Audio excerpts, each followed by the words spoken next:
When I say peak performance, all we're really talking about is getting our biology to work for us rather than against us. And it turns out, especially if you're talking about mental high performance, physical high performance is slightly different stuff going on, but on the cognitive side, when we say our biology, we're really talking about 4 sets of skills. There's a bunch of skills that fall under the heading of motivation. There's another heading called learning. There's another heading called creativity. And there's a final heading called flow, right? And flow is the optimal state of performance where we feel our best and perform our best. And that's essentially the toolkit.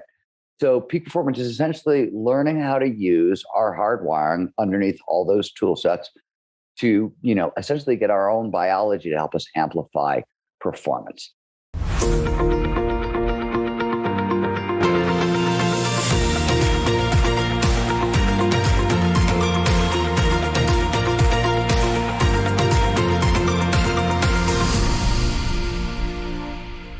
Welcome my guest, Steven Kotler. Steven is a New York Times bestselling author, an award-winning journalist, and executive director of the Flow Research Collective. He is one of the world's leading experts on human performance.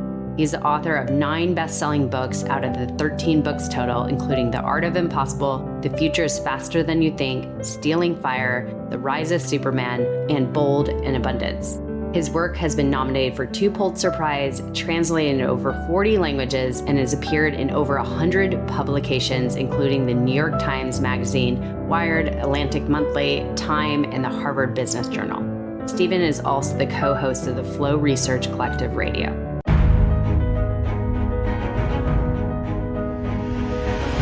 All right, Steven Kotler, I can't believe I'm sharing this space with such a brilliant man. I mean, to say the least. I wanted to make sure I was very prepared for this interview because you are a very brilliant mind. I at least needed to absorb some of your knowledge so I could conduct this interview. So I'm so excited to dive into this. Let's do it. It's good to be here. Okay, awesome. Well, so I'm sure many people have heard your name or they've experienced your knowledge that you share to millions of people, either through your 13 books or your interviews, your stage, or your company, Flow Research Collective. But can you share why you have become so fascinated with the research of and the training of flow?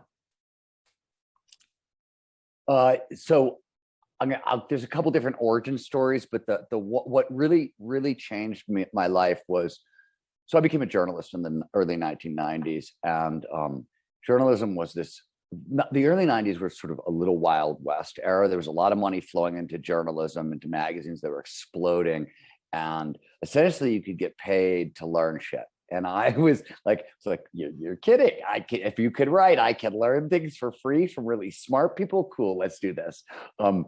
I was fascinated with 2 things, neuroscience. And neuroscience in the 1990s was really an interesting time in that field, because for the very first time, human behavior, our emotions, conscious, things like that had been essentially off limits, or we didn't know how they worked for a really long time, or they're really squishy. Suddenly we're starting to understand mechanism and where these things came from. And it was like, oh my God, it's an instruction manual for the human mind. And that's what's being discovered right now. That's crazy. And the second time, I was very interested in action sports, surfing, skiing, rock climbing, snowboarding, and the like. And if you know anything about the 1990s in action sports, it's often referred to as the great era of impossible. We're more so-called impossible feats, things that had never been done before in history. People didn't think they were ever going to be done. And there were physics papers written about how some of these things couldn't be done. Every single action sport was seeing nearly exponential growth in kind of ultimate human performance, right? Things that impossible feats were getting done over and over and over again. They weren't just getting done, they were getting iterated upon. And this alone was fascinating. Why was this happening? We've never seen anything like it. It's literally the greatest flowering of human performance in the history of the world. And why the hell is it happening now in action sports? But I was living in Squaw Valley. I knew these athletes. They were my friends.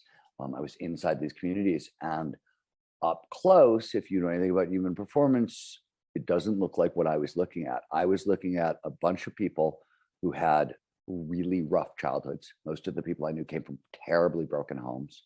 They had very little education as a general rule. They didn't have a tremendous amount of money. There was a lot of risk taking in the community. there was a lot of drugs and drinking in the community. And normally, if you put those things together in a group of people, what you get is a bunch of people who die young and go to jail. You don't get a group of people who reinvent what's possible for the human species. And that's what was happening. And so that's where it all started. It led directly to, oh, these athletes are using a state of consciousness called flow, which is an optimal state of consciousness, to amplify their performance. And that was sort of the commonality. And I took this question of what does it take to achieve impossible feats to every other domain imaginable after action sports. And I found the same thing. Whenever we saw the impossible become possible, we see the state of consciousness known as flow.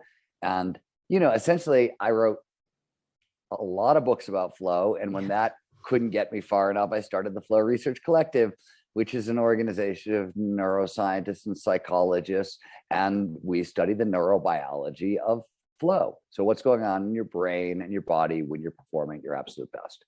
That's what we work on. And so, this question of what the hell is going on with my friends back from the early 1990s sort of took over my life.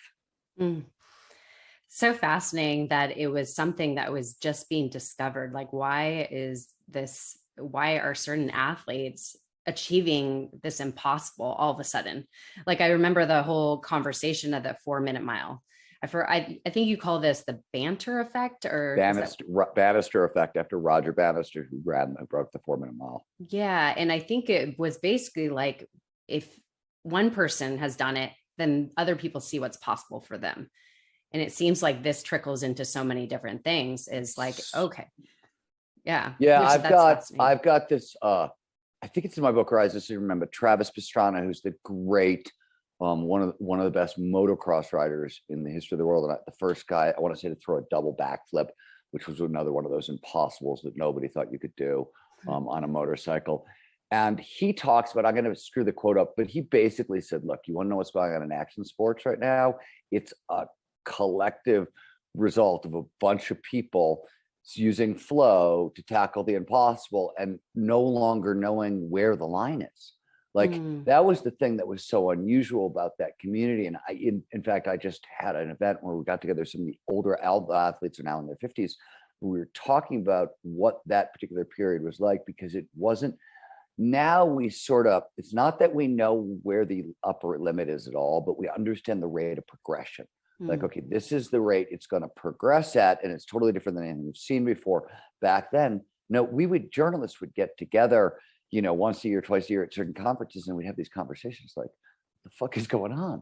It's got to end, right? Like, everybody's just going to start dying. Like, this year had to be the limit. And we would have this conversation year after year after year. And after like 4 or 5 years of it, I'm sort of looking at a couple of the other guys who speak science, and I'm like, we're now beyond the science. What the hell's going on? Wow. So fascinating. Okay. Well, so you have written quite a bit of books, like I said, 13 books, and actually 2 of them was nominated for a Pulitzer Prize, which, congratulations. I actually have one here, Stealing Fire. And also the other one was Rising of Superman. No, it was A Small Furry Prayer. Rise of Superman did really, really well, but A Small Furry Prayer, which is a book I wrote about the relationship between humans and animals. Oh, okay. Awesome. Well, I haven't read that one. This one, it's a heavy book, but it's so brilliant. I love the people that have reviewed it and everything. A couple of them have been on my podcast, but anyway, so talking about your newest book, which this is what I want to focus around, is The Art of Impossible. So, which is your 13th book, and it just came out. So is this the extension of these books, or is it a standalone? And who is this book specifically for, The Art of Impossible? Every other book I wrote about flow, peak performance, has been either Stealing Fire, for example. There's some practical information in that book, but it's essentially a book about large cultural trends. And in this case, right at the time we wrote it, subcultural trends. Now things are very visible and it's become much, less so. But so I've written books about the historical developments of this stuff, trends. And while some of my books have been practical, I haven't written how to. And nobody had ever done that with peak performance. And so I basically, The Art of Impossible is 30 years of research into what does it take to achieve the impossible turned into a practical peak performance primer that almost anybody can use to tackle higher challenges. So that's a mouthful. Let me define a few terms so that's a little clearer.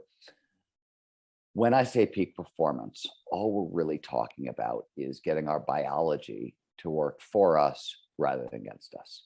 And it turns out, especially if you're talking about mental high performance, physical high performance is slightly different stuff going on, but on the cognitive side, when we say our biology, we're really talking about 4 sets of skills. There's a bunch of skills that fall under the heading of motivation. There's another heading called learning. There's another heading called creativity. And there's a final heading called flow, right? And flow is the optimal state of performance where we feel our best and perform our best. And that's essentially the toolkit. So peak performance is essentially learning how to use our hardwiring underneath all those tool sets to, essentially get our own biology to help us amplify performance. And that's essentially what the art of impossible is. It opens with motivation, goes into learning, goes into creativity, ends on flow. And the big deal here, and what's interesting here, and what's different about art of impossible, is some of those terms are going to be really familiar to people. We've all read a lot of great books on different aspects of the peak performance game, right? We've books on focus, or books on grit, or books on flow. I've written some of those books, right? What has changed in the past 5 years in the science is these were all individual disparate elements for a while, but in the past 5 years, enough science was done that were like, oh my God, this is all one system.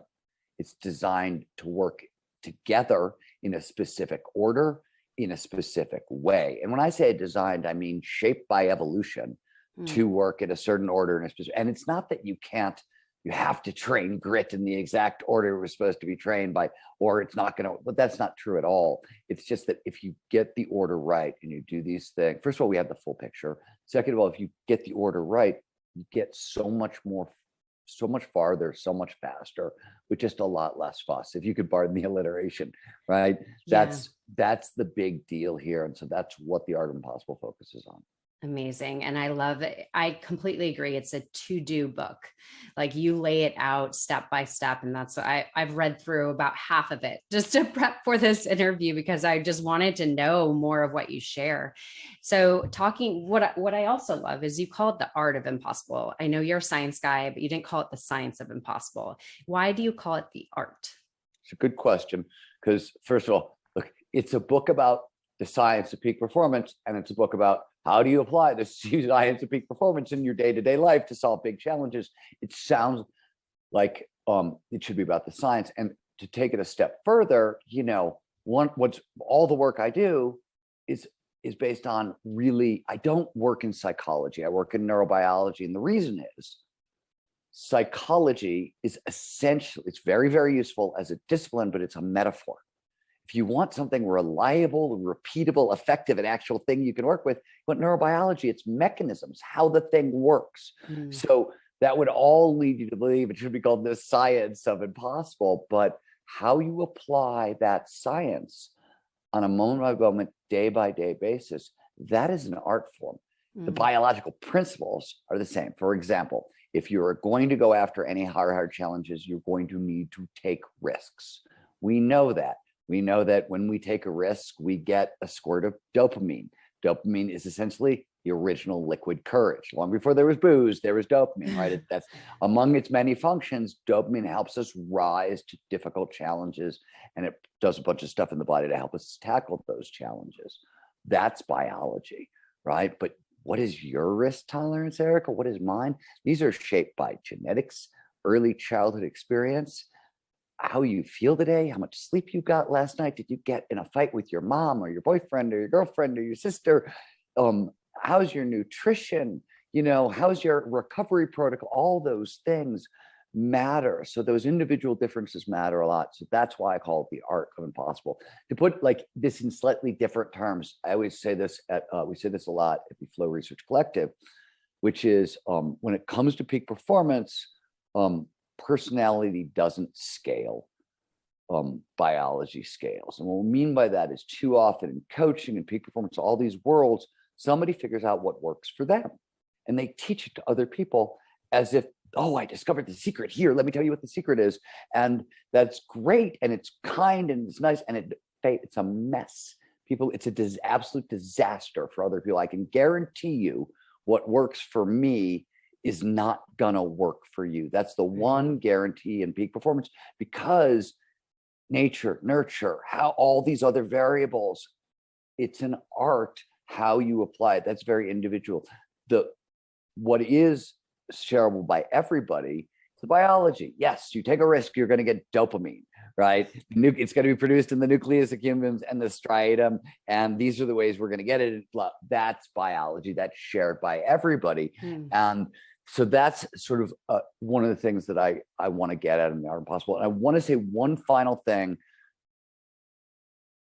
because I don't want people to be put off by the word impossible. So the book is based on lessons learned from studying people who accomplished what I call capital I impossible, that which has never been done, right? That's what we didn't think would ever be done.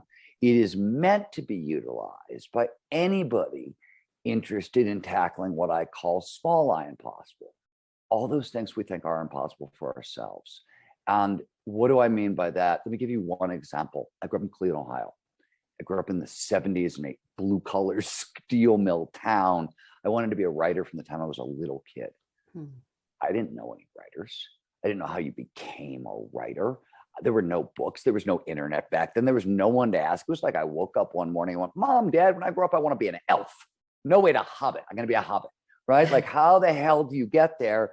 And this is what I mean by small I impossible, meaning there's no clear path between where you are and where you really want to get to. And statistically, not great odds of success. What else is small I impossible? Overcoming deep trauma, rising out of poverty, becoming world-class at anything, becoming a successful artist or entrepreneur or musician, actor, actress. All of those things, small I impossible. Moving from one country to another, sometimes moving from one city to another can be a small I impossible. My point is, because the biology is all that's going on, the same biology that gets us to capital I impossible is the same biology that gets us to small I impossible. And if you're listening to me talk right now and you're thinking, okay, this is just fine, but buddy, I am just trying to get through Monday, right? I would like to be a little more productive. I'd like the kids to be a little mellower. Right? Turns out the toolbox is the same, right? Amazing. The same biology. It's the same biology. So whatever level you want to play at, and however far you want to take this, the basics are the same. So you have the toolkit to go as big as you want to go. And the other point I make in the book, and then I'll shut up unless you ask a question, is that for a lot of reasons we can get to, but in really simple language, human beings turn out to be designed to go big. We are designed biologically. The system we've been talking about is actually designed to help us rise to our full capability. And we pay a lot of penalties in anxiety and depression. And I go into it in a deep way if you want, but not going big, not using the system how it was designed, not trying to rise to our full capability. This is like you're talking about major causes of anxiety and depression in the world today. Yeah. So the system is built to be used a certain way. There's a penalty for not using it this way, and however you use it, there's a way in, right? Peak performance is available to each of us. All right, I'll shut up now. Amazing.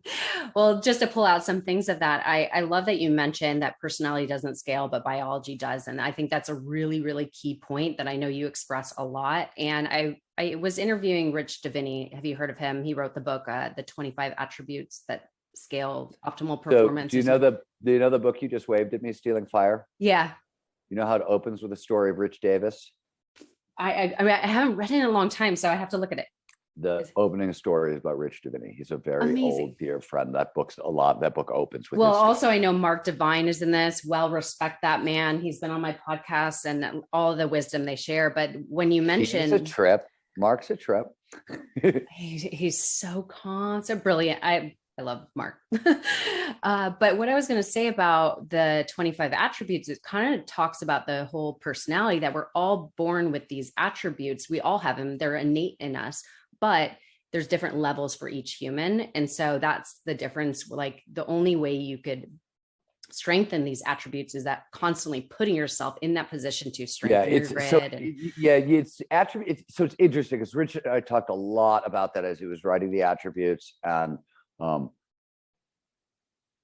essentially he's talking about things that psychologists used to call traits, right? Or when they talk about the big five, openness to experience, right? Those kinds of things. And the idea behind attributes, big five, or any of these things, traits, is that we used to think they were locked in, right? Like you were born with them and you couldn't move them at all. What we now know, as Rich pointed out, as you just mentioned, is it's like our risk tolerances, right? You can change your risk tolerance, but it will change very, very, very slowly over a long period of time, and you're going to have to work on it all the time.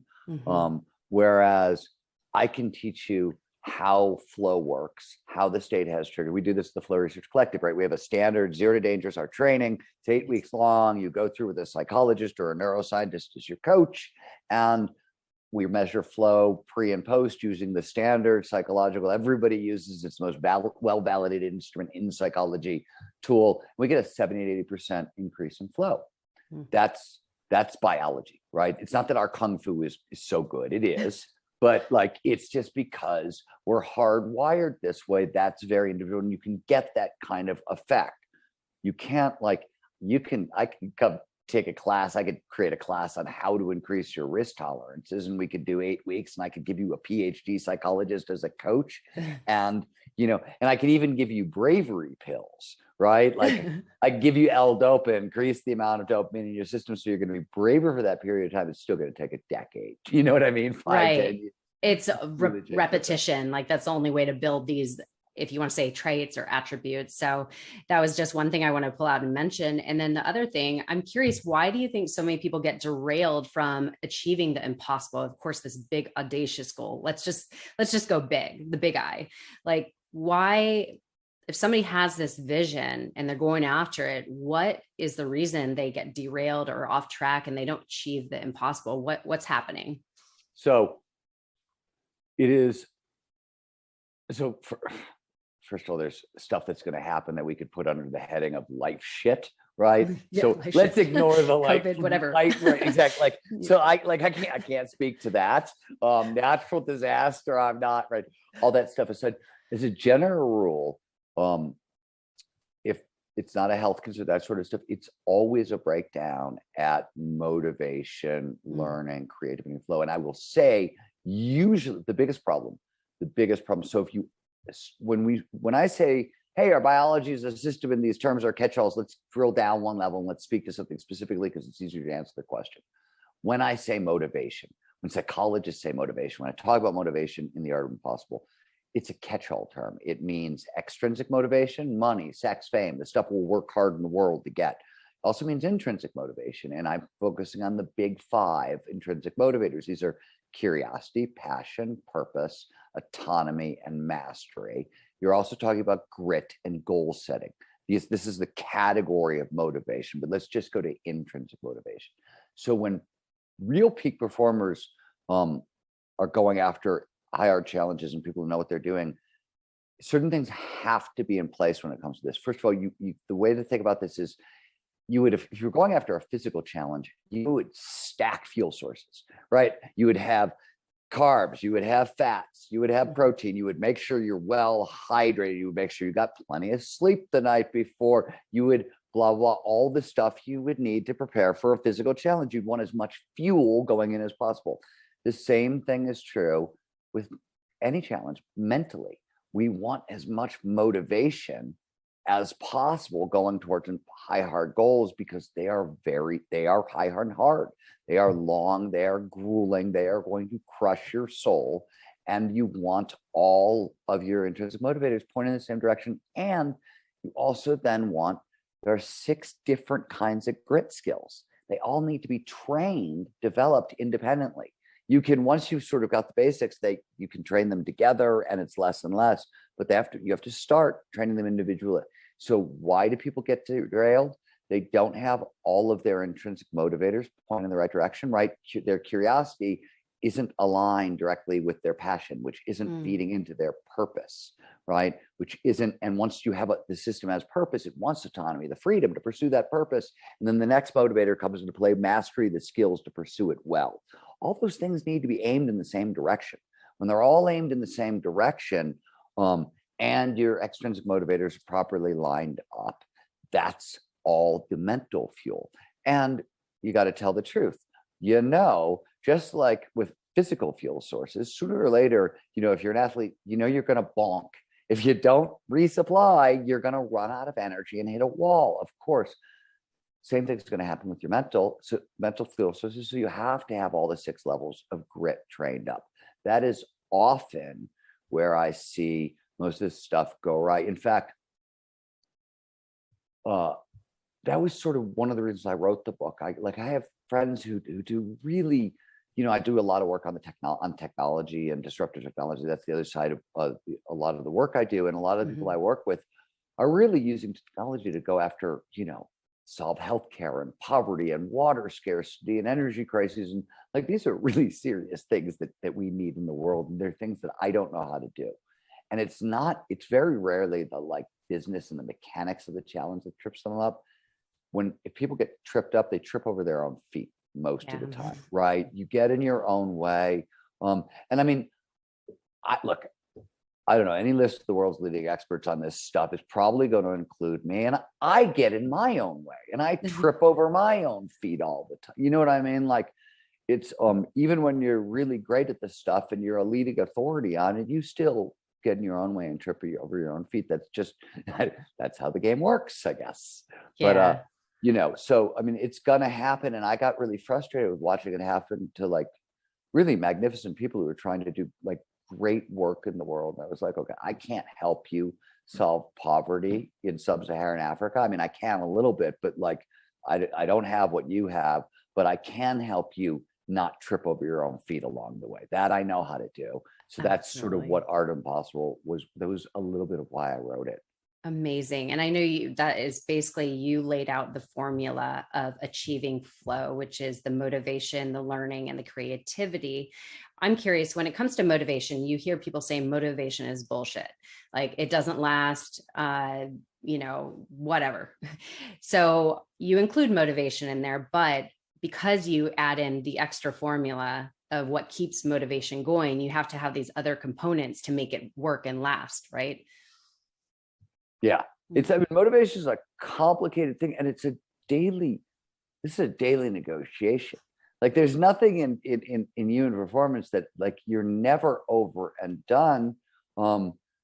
It's a daily. I always say that the thing about peak performance that's really difficult is if you read Art Impossible, right? There's a bunch of onboarding practices. Things you have to sort of align your interest, motivation, stuff we've been talking about, right? There's 3 tiers of goal setting that humans respond best to, right? Basically small, medium, and large, but we can go into greater detail. Like, all that stuff, you've got to do that to sort of even get in the peak performance game. But once it's done, then you've really got by the end of the Art Impossible, there's 6 things to do every day. And most of us are doing a bunch of them already. They don't take that much time. Or some of them, other things that we're already doing fold into. About 7 things to do every week. It's not that much of an impossible burden for anyone. I'm as busy as anybody you could possibly imagine, and I still managed. You know what I mean? Like, it's doable. It's very, very, very doable for anyone. My point is, what's hard about it is it's not that it's hard today or even hard tomorrow or the next day. Peak performance works like compound interest.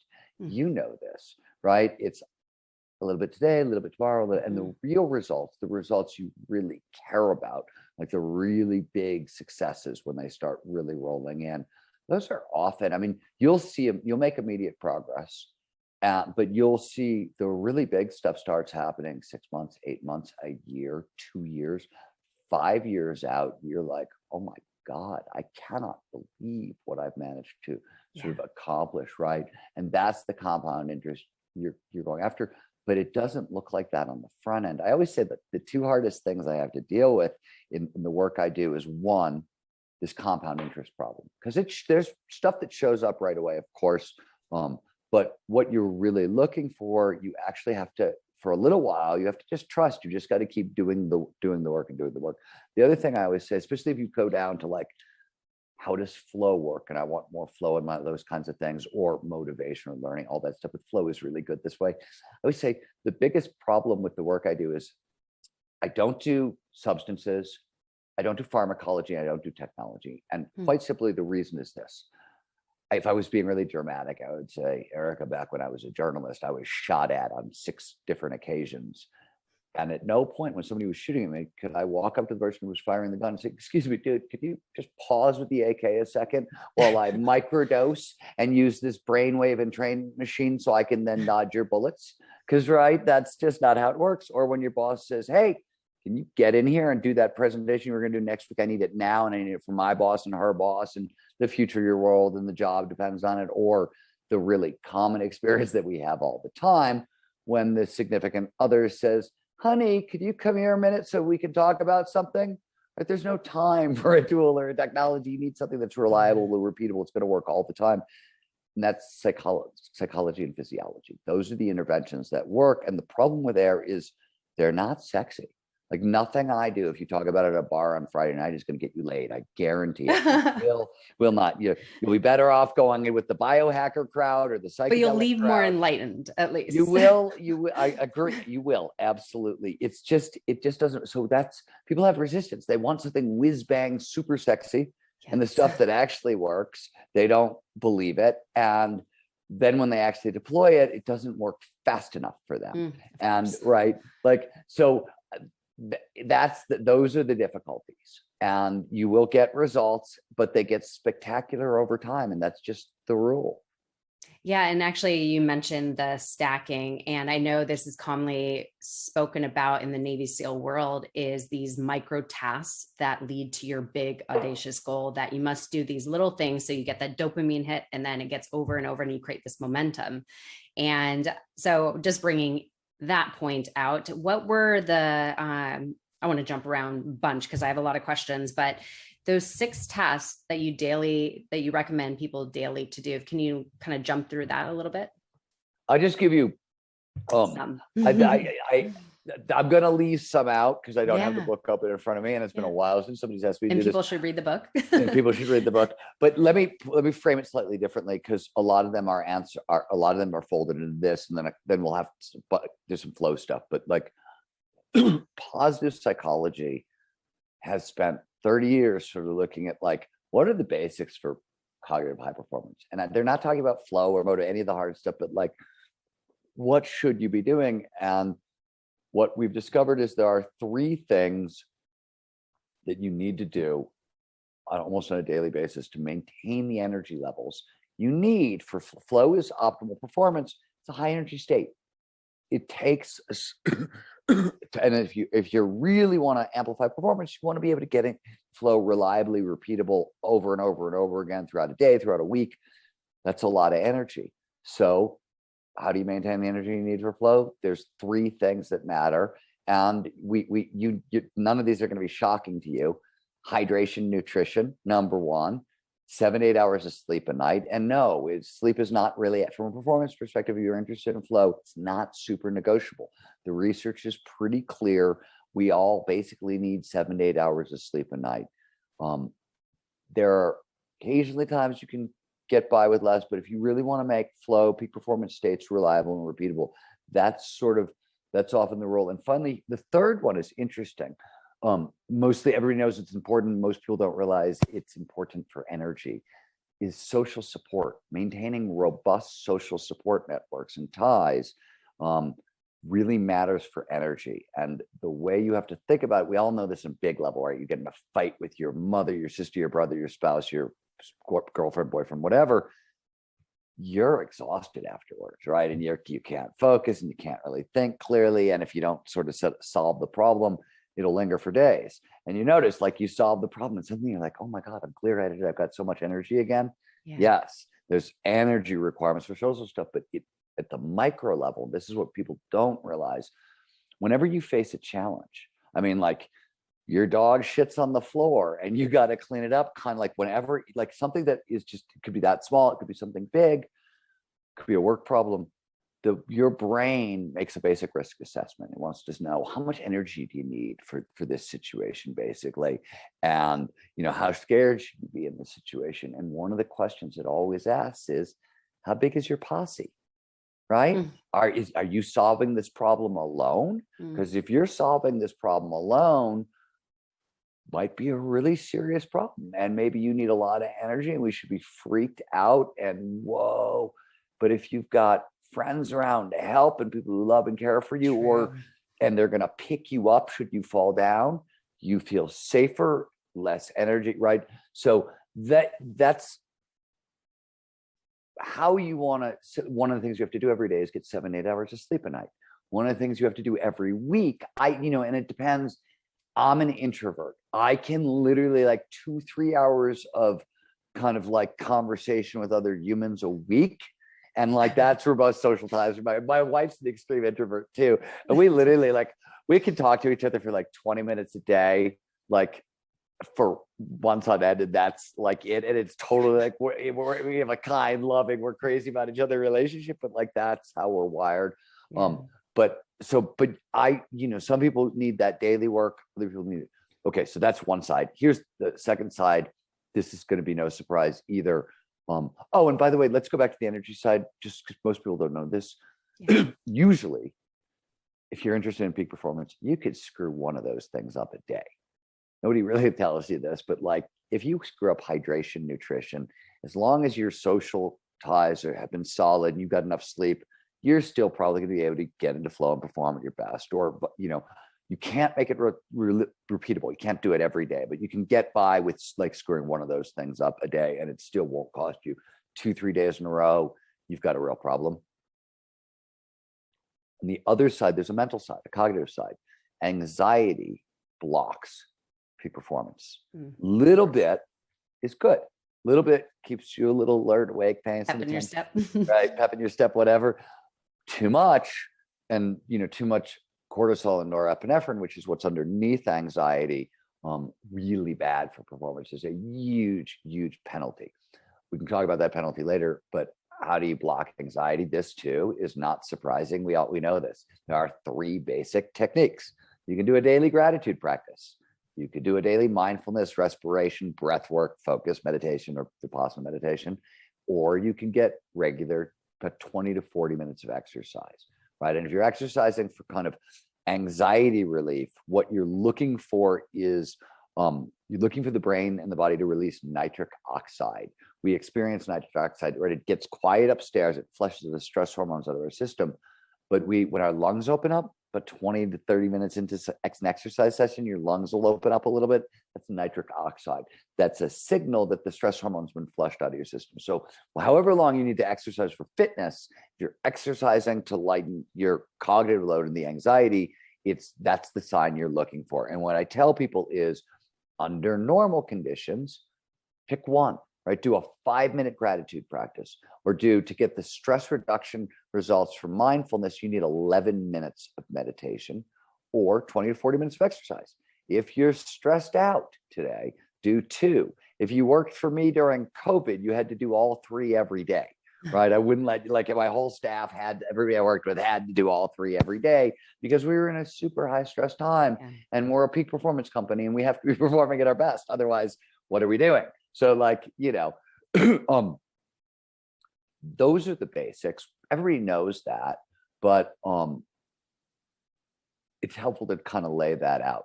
Yeah. Some of the other stuff has to do with flow hacking and how do we get more flow and that sort of stuff. But I'll stop there and let you go to your next question before we run out of time. Yeah, for sure. So I would love if you would unpack this, because I think a lot of people struggle in finding their passion, purpose, and really, that big thing they should go after and serve the world.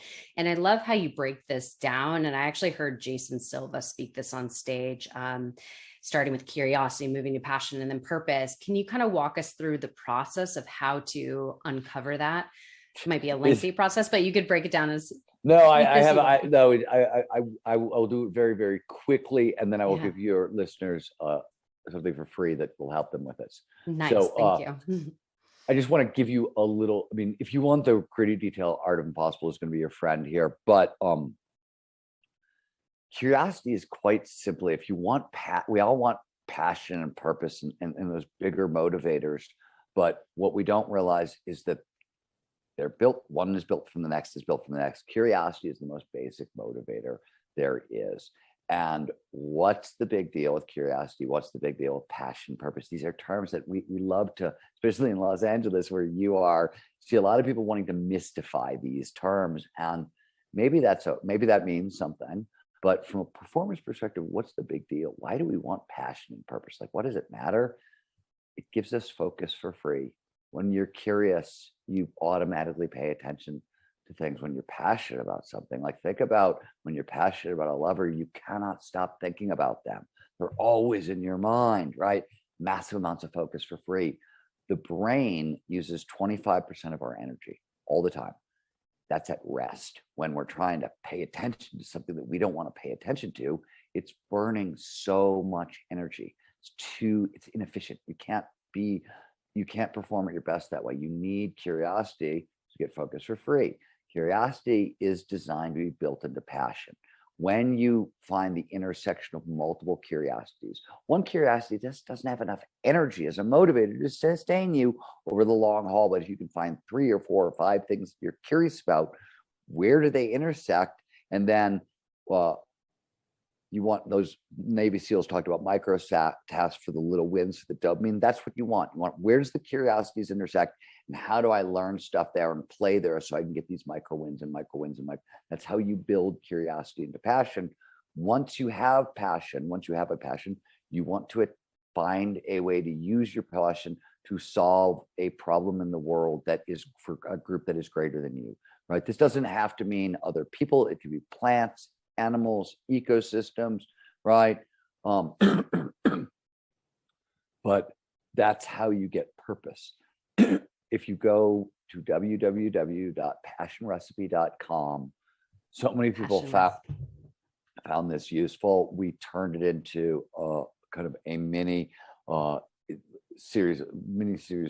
training and an interactive workbook, and it's free for anybody. So that's already online. Awesome. Amazing. Thank you for that. So let's talk more about flow, which actually you say focus creates flow. Am I correct? Is that how you say it? I say flow follows focus. Oh yeah. Okay. Which is if you want the alliteration phrase. Yeah. Well, let's talk about being in the state of flow. You did talk about certain things that were necessary as a formula to achieve the ultimate flow state, which leads to then peak performance and then mastery and like so much more. But what else could you say about flow and why is it such a thing we should seek? So flow is it's scientifically defined as an optimal state of consciousness where we feel our best and we perform our best. Let's just push out from that for a little bit so people know what the hell we're talking about before we answer your question of what it's good for. When we're talking about flow, we're really talking about any of those moments of rapt attention and total absorption. You get so focused on what you're doing on the task at hand that everything else just seems to disappear. Action awareness are going to merge, your sense of self-consciousness, your inner critic, the voice in your head, all that's going to diminish. Time is going to pass strangely. Usually get so sucked into what you're doing that 5 hours go by in like 5 minutes. Sometimes it'll slow down and you get a freeze frame effect, but much more common is that it speeds up. And throughout this experience, all aspects of performance, both mental and physical, go through the roof. And that is through the roof here is not an understatement, nor is all aspects of performance. When we go into flow and the research has been done all over the place. I'll give you some of it. Motivation, grit, and productivity spike, sometimes as high as 500% above baseline. 500%, that comes from a study McKinsey did, business consultancy. They went around the world. They spent 10 years talking to top executives, asking them how much more productive they felt in flow. And it's self-reported, so little grain of salt is always necessary. But they talked to a lot of people over a very long time, and the average was 500% more productive. That means you could go to work on Monday, spend Monday in a flow state, and take Tuesday through Friday off, and you get as much done as everybody else. We see this was studies started. A lot of other people have done this work now, but the Department of Defense started doing this work early. They learned that soldiers in flow will learn 240 to 500% faster than normal. Creativity and innovation will spike 400 to 700%. Well-being, overall life satisfaction, meaning, purpose, all those really serious metrics, huge, enormous spike. We also see collaboration, cooperation, empathy, all spike. In fact, we're doing at the Flow Research Collective, because of what's been going on in the world, social justice-wise, a lot of cops, a lot of police forces now want more empathy, and they want better performance, right? They don't want less mistakes. We'd like to make less accidental killings and more empathy. We think that's a good thing, and so do we. So we've been training tons of police forces all over the country right now. Flow is peak performance, but what they're really doing is they want the empathy. They want to be training cops and more energy, and I don't blame them. That's great. I think I'm for it. But so you see a huge spike in empathy, collaboration, cooperation. And finally, you actually see a huge spike in what psychologists call ecological awareness, which is our ability to see and perceive the natural world. So there's a bunch of stuff that happens. Strength goes up, endurance goes up, pain. It's peak performance. The good news about flow is this.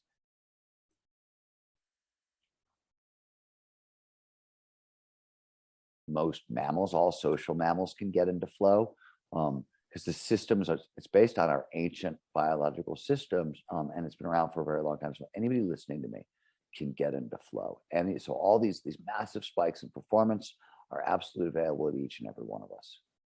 And you stated early on that it's actually bad for us to not tap into our potential. Can you explain this a little deeper?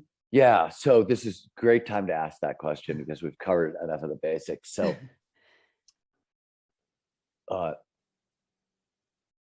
the system, as I said, is designed to be used in a certain way, and not using a certain way is bad for us. So what does that mean? Well, easiest way to explain it is there are 8 major causes of anxiety and depression.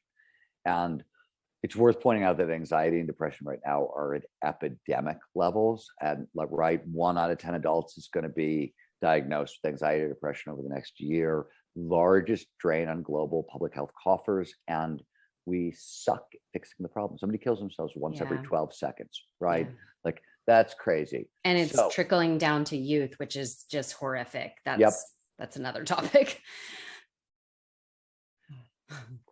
So very known, well-established causes of anxiety and depression. What are they? Well, the 2 that everybody talks about, the ones that get the most attention, are both a little bit bullshit. The ones that get the most attention are genetics and trauma. Oh, my genes are bad. I can't produce enough serotonin. I can't be happy. Or trauma, this really horrible thing happened to me and I can't get over it. I'm anxious and I'm depressed. And it turns out both are not true. Meaning, while you can have screwed up genetics, what the research consistently shows is it's always ever only 50% of the equation. How you live your life, early childhood experience plays a big role, but how you live your life on a day-to-day, moment-by-moment basis, that's a huge factor. Trauma, this is not surprising because most of the time, bad shit happens, and what happens? We learn and we grow from it. Yeah, we right? rise above it. The vast majority of the time, trauma doesn't lead to post-traumatic stress disorder. It leads to post-traumatic growth. That's the natural cycle. It's very rare when it goes in another direction. So there are 6 other major causes of anxiety and depression, which are really at the root of the problem. What are they? Well, the number 1 and number 2 are, number 1, lack of meaningful work. What does that actually mean? When we say lack of meaningful work, what does that mean? What's a meaningful job? It is a job that is aligned with, that I'm curious about, that's aligned with my passion, that is aligned with my purpose, that I have the autonomy, the freedom to pursue in a way that I find valuable and interesting, that I have skills mastered. It affords me the opportunity for skills mastery. I'm getting better at the things, and to boot, it produces flow. That's what we mean technically. And what we really mean is the neurochemicals and the neurobiological reactions underneath all those words I just used. But that's what we're talking about. Lack of meaningful values. What does that mean? It means that I don't have values that are aligned with my passion, my purpose. They don't, my flow, my strengths. Same thing over and over and over and over again. These most of the causes are based back in these things and not using the intrinsic motivators, the way they've been designed to work, in living in such a way that we don't have regular access to flow. This is not spurious. So when psychologists define happiness, there's 3 tiers of happiness available to all of us on this planet. Tier 1 is moment by moment happiness. How do you feel right here, right now? And there's not a ton you can do to change it. You can get, as Dan Harris pointed out, about 10% happier. Gratitude practices, mindfulness practices, a couple other things, some optimism practices. You can get about 10% happier, but for a lot of biological reasons, you can't. That's not the way to improve. You want to go up a level. You have to move to engagement or enjoyment. And what is that? It's a high flow lifestyle. It's I live in such a way that I get regular, repeated access to flow. This could be you have a job that produces a lot of flow for you. I write for a living. It produces a ton of flow for me. I love it. Fantastic. It's a high flow lifestyle. Could also, I ski a lot. A lot of the folks I ski with, they have construction jobs. That's what they do all summer so they can ski all winter. That's a high flow lifestyle. What's the best we get to feel on the planet? It's purpose. It's a high flow lifestyle where the thing is producing flow is attached to a cause greater than yourself. I'm not just getting flow for me. I'm getting flow, and what producing it is helping the world. That's the best we get to feel on the planet. So this stuff is, it's foundational to overall well-being, meaning, and purpose. And as I pointed out at the beginning, not going big is actually bad. I mean, anxiety and depression, these are crippling issues. Not going big is bad for us. Wow. And I know that's why I think it's so important, obviously, for people to get the Art is Impossible book, because you break down that leading curiosity to passion to purpose and how to really discover that so that you're intentional in your life and moving in the path that you have the ability to achieve. So I think it's so great. My gosh, there's so much goodness. I could ask you 1,000 more questions, but there's so much more in the book that people just need to get it. And I just have last question to ask you is, if you were to share a piece of advice that you feel just anybody could hear right now, what would that be? I never know what to say here. Anything you say will be brilliant. Don't worry about it. I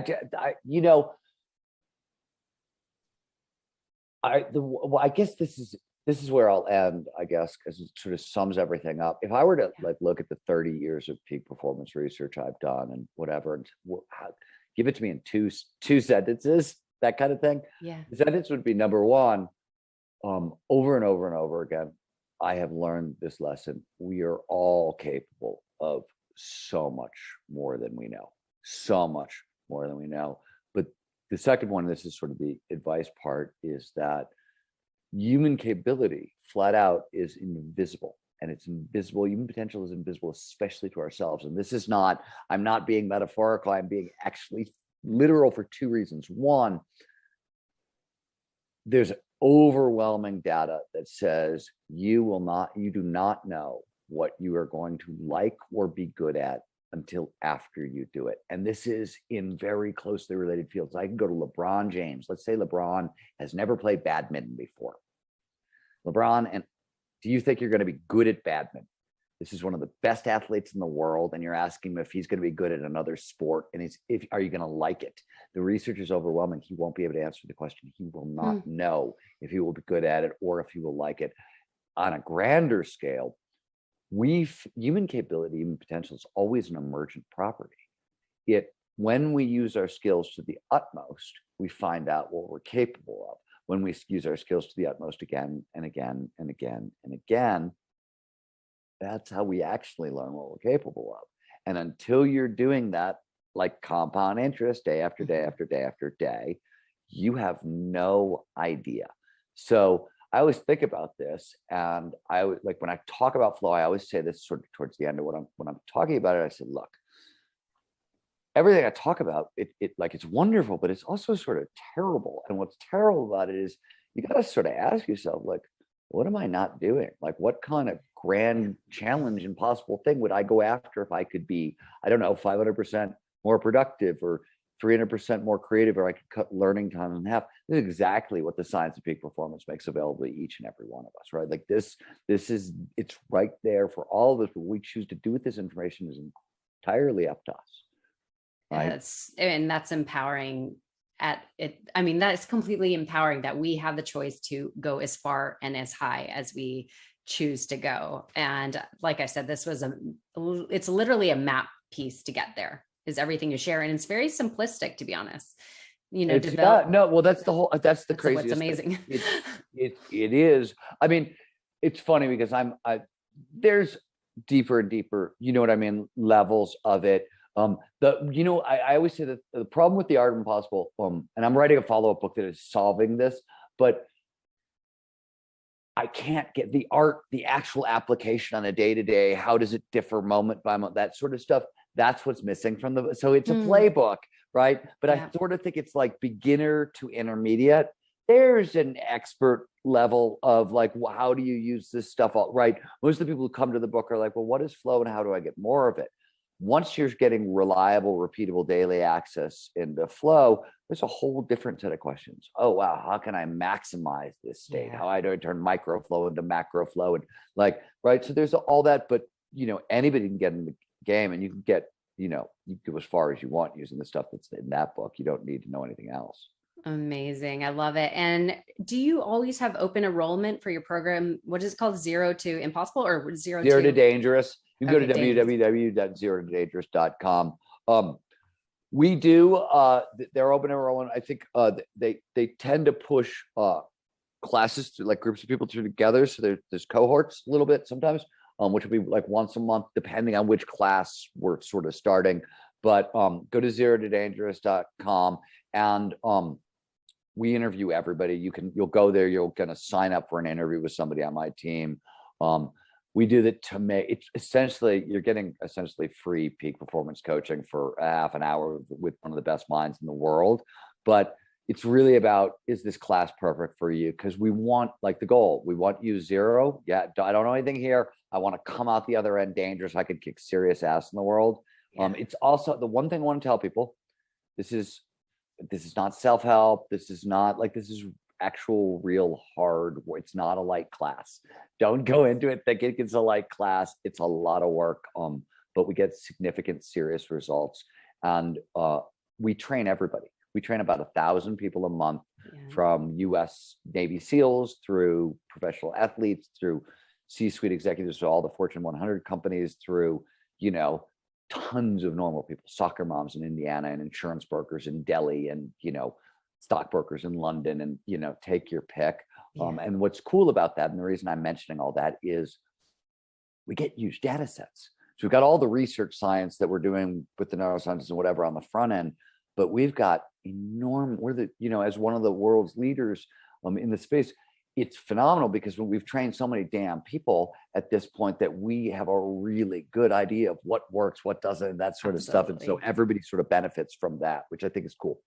Yeah. And I like that you share that it's not easy. Like, don't go in it expecting, this is going to be just another workshop and you're going to get. Yeah, it's not. If you think this is like master class, I signed up to learn screenwriting with you, blah, blah, you're going to people are like, oh, whoa, this is like, holy shit. There's stuff to do and homework, and it's every day. And it's But I love that you share in the book, you put grit, no pressure, no diamonds. So that's something to consider. Like, anything great takes work. And I'll tell you one thing before I jump on this front, because it's right on this thing. And I think it's super interesting. I have for almost 20 years now asked nearly everybody I've gotten to know to tell me about the stuff that happened in their lives that really fundamentally altered their lives from a performance perspective. The thing that you did, that you accomplished, where everything else after it was totally different. And I've been asking this question for a decade. What's the thing that you're proudest of? What I've never heard in a decade, 2 decades is, oh, there was this time I was walking down the street and I got lucky and I looked down and there was a lottery ticket and I picked it up. What I hear is, oh yeah, I worked 3 jobs to put myself through medical school over 11 years. Those are the stories you hear. And we all know this from our own lives. Mm-hmm. When we look back at our own lives and think, okay, what am I proud of? What actually changed me for the better in a really significant way? It's all the stuff we learn the hard way. Yeah. Yeah, absolutely. I love that. Well, Steven Kotler, this has been such an honor, such a brilliant mind. Thank you for all you do, the wisdom you share, and everybody obviously I'll share everything in the show notes. Go get your book. sign up for the programs. I mean, you teach so many people to really reach the extraordinary life that they have every capability to get to. So thank you again. I appreciate you. My pleasure. Bye-bye, Erica. Have yourself a great day. Thank you too.